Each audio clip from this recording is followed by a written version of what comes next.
जय हिंद. आज आपण आहोत सासवड रोडवर. या ठिकाणी जो दिवे घाट आहे तो दिवे घाट ब्लास्टिंगसाठी 2 तास बंद करण्यात आला होता. परंतु प्रशासनाची एवढी ढिसाळ कामगिरी, म्हणजे इतकं ढिसाळ बंदोबस्त किंवा इतका ढिसाळ व्यवस्था ही आजपर्यंत आपण पाहिली नसेल.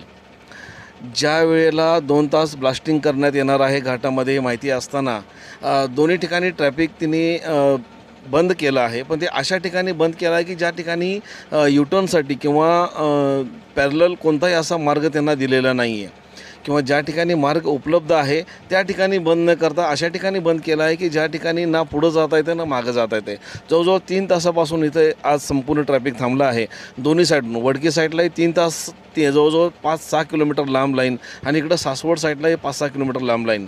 तर अशा वेळेस जर ॲम्ब्युलन्स किंवा एखादी इमर्जन्सी असेल तर त्यांनी काय करायचं? तर प्रशासनाची इतकी बेकार नियोजन, इतकं बेकार नियोजन खरंच कुठल्याही देशामध्ये आपल्याला बघायला मिळणार नाही.